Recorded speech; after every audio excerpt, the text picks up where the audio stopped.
அனைவருக்கும் வணக்கம். சில நாட்களாக டெல்லியில் சில ஆட்கள் போராட்டம் செய்து வருகிறார்கள். காக்ரோச், கரப்பாம்பூச்சி.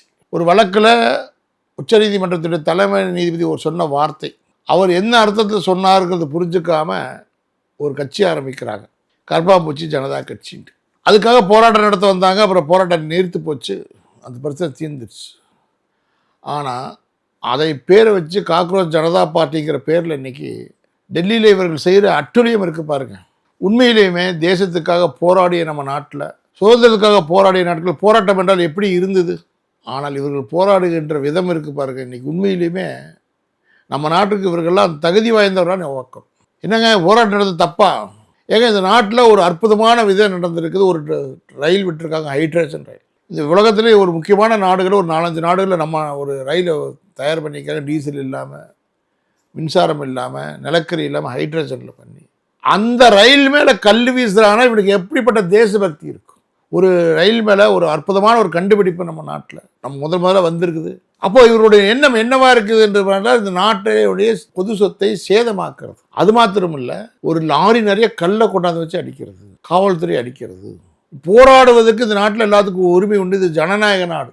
ஆனால் இவர்கள் செய்கின்ற அட்டுழியம் எல்லாம் பார்த்தோம்னா இந்த நாட்டில் இவங்களாம் வாழக்கு தகுதி உள்ளவர்களாக என்கின்ற கேள்வி வருதா இல்லையா? ஒரு போராட்டம் நடத்துறதுக்காக இவர்கள் பின்னணியில் யார் இருக்கிறா? உண்மையிலே காக்ரோச் ஜனதா பார்ட்டி இல்லை, இது கம்யூனிஸ்ட் பார்ட்டி. பின்னாடி இருக்க பூரா அவங்க தான். இந்த கம்யூனிஸ்ட் தான் இந்த வேலையெல்லாம் செய்கிறாங்க. நக்சல்கள் பின்னாடி இருக்கிறாங்க, அற்ப நக்சல்கள் பின்னாடி இருக்கிறாங்க.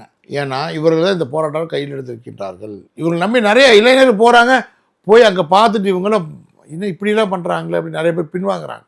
பாருங்கள், 4 ஓட்டர் ஐடி வச்சுக்கிற ஆள், சட்டவிரோதமாக 4 ஓட்டர் ஐடி வச்சுருக்கிற ஆள், 4 மாநிலத்தில் ஓட்டு வச்சுக்கிற ஆள் பிரகாஷ்ராஜ்.